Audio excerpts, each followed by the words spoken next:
Yotsuba es un personaje que está demasiado infravalorado. Siempre que la gente critica su victoria, repiten lo mismo. Dicen que su desarrollo fue tardío y que no hizo nada en toda la obra. Estos argumentos no podrían estar más equivocados, y contrario a lo que la mayoría cree, Yotsuba es uno de los personajes que más interacciones tuvo con el protagonista, y no fueron cualquier tipo de interacción. En casi todas hubo una reflexión, un consejo o una confesión entre ambas partes. Mi intención con este video es mostrarles todas estas interacciones para que se den cuenta que no estoy mintiendo con el título. Yotsuba siempre estuvo allí. Comencemos. Una de las principales razones por las cuales Yotsuba suele pasar tan desapercibida para gran parte del fandom es porque desde el principio ella siempre fue amable con el protagonista, y como el espectador no tenía que preocuparse porque ella lo aceptara, inconscientemente centraron su atención en las demás chicas, sobre todo en Nino y Miku, quienes eran las que más ruido hacían. Pero ya saben lo que dice el dicho: quien come callado, come doble. Y esa energía que las demás usaban para ganarse la atención del protagonista, Yotsuba la utilizaba para buscar una solución que pudiera hacer felices a todos. Una solución que pudiera ayudar a Futaro a recuperar parte de esa alegría que le había mostrado cuando se conocieron y que fue perdiendo con el paso del tiempo. Es importante mencionar que las interacciones de Yotsuba cobran mucha más importancia una vez que conocemos su pasado y preocupaciones. Por eso es importante darle rewatch a las obras, y por esta misma razón, primero tenemos que hablar del reencuentro que tuvieron estos dos personajes durante el primer capítulo de la obra.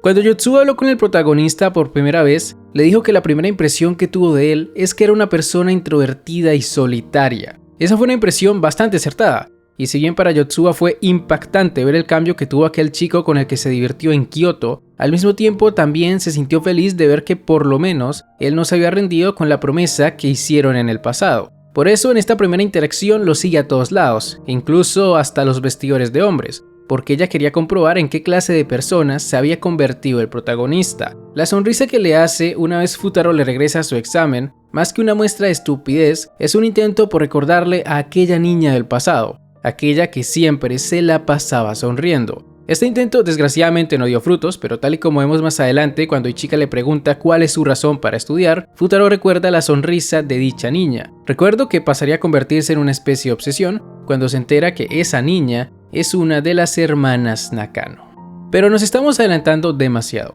Antes de que Futaro inicie su búsqueda, primero tiene que ganarse el respeto de sus alumnas, y cuando se pelea con Itsuki tenemos una charla muy interesante entre él y Yotsuba.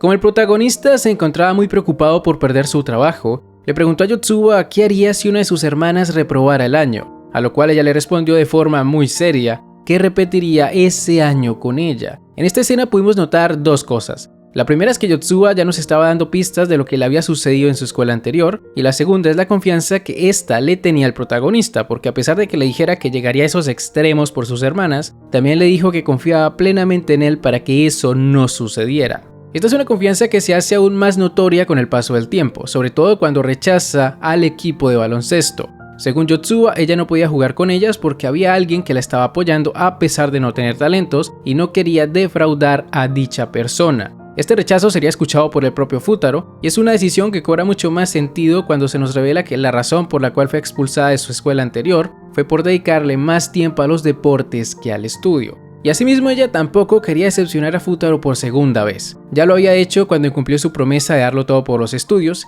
y esta vez no quería cometer el mismo error. Todo muy emotivo e inspirador, pero claro, al principio no tenía mucho sentido que Yotsuba confiara tanto en el protagonista. No era posible que dejara su futuro en manos de un desconocido, y mucho menos que fuera tan amable con él.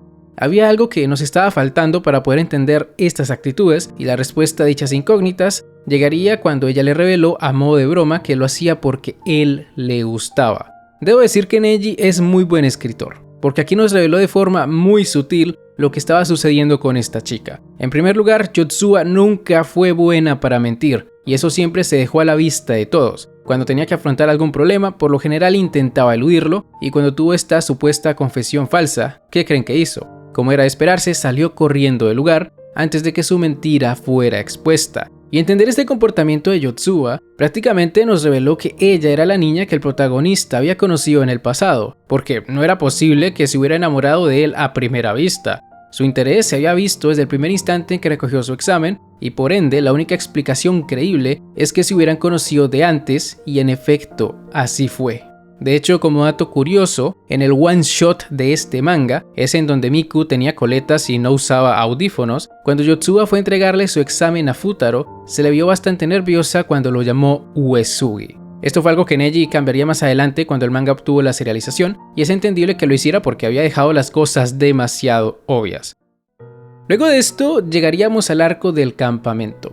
En esta parte de la historia, a Futaro le encargan la prueba de valor. Era un trabajo demasiado grande para una persona, y debido a ello, Yotsuba decidió ayudarlo. Al principio ella temía que el protagonista se perdiera de toda esa diversión, pero cuando vio al tipo asustando a la gente como si no hubiera un mañana, se alegró de ver que todavía quedaba algo de esa alegría que le había mostrado en el pasado. De hecho, el principal objetivo de Yotsuba en este arco fue hacer que el protagonista se divirtiera.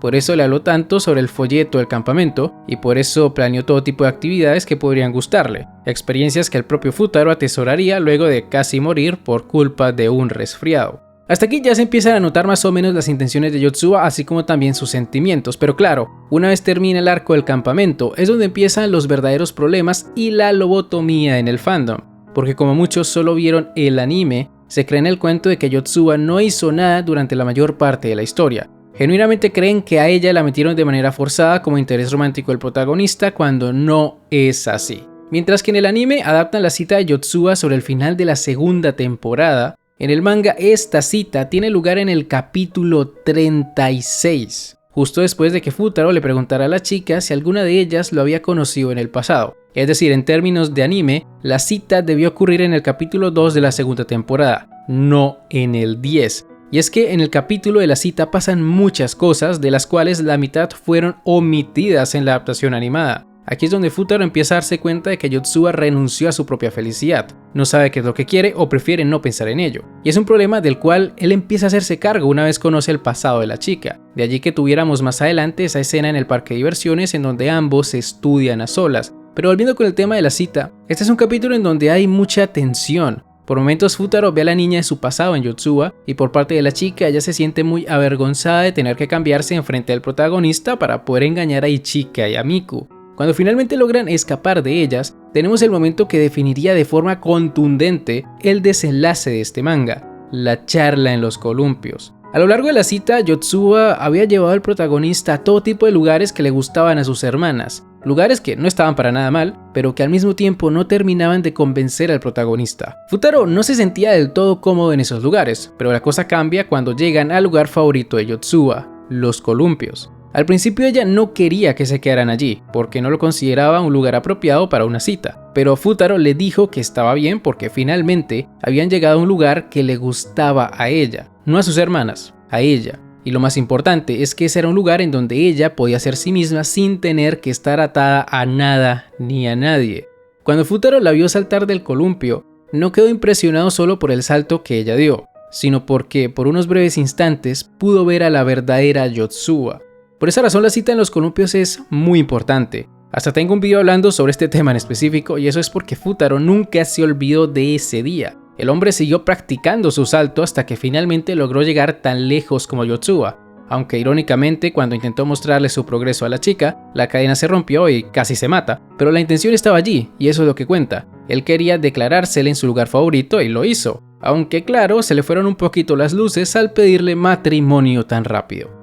El asunto es que el tema de los columpios sucedió en el capítulo 36 de un manga que tiene más de 120. Es increíble que luego te digan que la relación de Yotsuba nunca se desarrolló, y la cosa es que aquí todavía faltan un montón de cosas. Ni siquiera hemos hablado de la mítica escena del bus, en donde Futaro le dice que deje de mortificarse por hacer feliz a todo el mundo, y en donde le deja claro que algún día tendrá que tomar una decisión, y esta decisión inevitablemente no hará feliz a todas sus hermanas. De igual forma, también debemos tener en cuenta el mini arco donde ambos se convierten en los delegados de la clase, arco en donde comienzan a surgir rumores románticos sobre los dos y en donde Futaro le confiesa que ha dejado de ver el amor como algo ridículo. Incluso Yotsuba empieza a fantasear con la idea de salir con él, pero empieza a sentirse mal al recordar que fue por su culpa que sus hermanas terminarán cambiando de escuela y siente que no merece ser feliz. Yotsuba siempre estuvo limitada por ese trauma, y a lo largo de la obra el protagonista se encarga de quitarle poco a poco esos grilletes hasta que finalmente se ve obligado a perseguirla para hacer que se enfrente de una maldita vez a todos esos problemas que la estaban mortificando, que eso es algo que la mayoría no suele ver y que es muy importante. Como les dije antes, Yotsuba siempre huyó de sus problemas, siempre le dio miedo enfrentarlos. Solo basta recordar que en una ocasión hasta tuvieron que suplantarla para rechazar a los del club de atletismo porque ella no era capaz de hacerlo. Futaro estuvo con ella durante todo este proceso, y es por eso que es muy significativo que al final del festival y tras confesarle su amor, saliera corriendo detrás de ella pese a que su físico nunca le dio para alcanzarla. Es como dice el dicho, el amor lo puede todo, y al final Futaro se las ingenió para sujetar su pie y así hacer que ella le expresara sus sentimientos con total sinceridad. La verdad, lo veas por donde lo veas, la relación de estos dos está muy bien construida. El problema viene cuando solo ves el anime, porque allí se saltaron un montón de cosas. Las únicas que salieron bien paradas de ese recorte fueron Miku y Nino. En parte es por eso que muchos sienten que ellas merecían ganar, pero no es así. En el manga cada una tiene sus momentos y los momentos que Yotsuba tuvo con Futaro son los más personales de la obra junto a los que tuvo con Itsuki. Por eso también suelo decir que otra buena opción era la Gordis, pero con Yotsuba al final también está perfecto. Y es que con Yotsuba el mensaje de la obra es claro. Estamos hablando de la historia de dos personas que se prometieron cambiar para ayudar a sus seres queridos, personas que terminaron desviándose un poco de esos caminos, pero al mismo tiempo, dichos desvíos los llevaron a reencontrarse tiempo después e irónicamente, ese reencuentro volvió a cambiar sus vidas. Por un lado, Yotsuba hizo lo posible porque Futaro no viviera una vida solitaria y amargada, y por otro, el protagonista ayudó a su futura esposa a superar sus traumas de la infancia. Una de mis escenas favoritas de esta obra la tenemos en el capítulo final, cuando Yotsuba decide deshacerse de su característico lazo. Futaro se muestra sorprendido por esto y le pregunta si está segura de ello, y allí es donde ella le responde que no tiene ningún problema en hacerlo porque ya no lo necesita. No lo necesita porque a pesar de ser físicamente idéntica a sus hermanas, ya existe alguien que puede reconocerla y esa persona es el protagonista. Recordemos que Yotsuba había empezado a utilizar el lazo después de que Futaro la confundiera con Ichika y a raíz de ello todas sus hermanas empezaron a buscar su propia identidad. Así fue como empezó toda esta historia y es por eso que para mí el final de las quintillizas es muy bueno. Cuando analizas esta obra teniendo en cuenta la evolución de cada personaje, te das cuenta de que es así. El problema viene cuando solo te enfocas en que no ganó tu favorita y te niegas a ver la obra de forma objetiva. Esto nunca se trató de quién nos gustara a nosotros, sino de con quién se sentía más cómodo el protagonista, y en ese sentido ninguna llegó a superar la sensación que tuvo Futaro cuando estuvo en los columpios.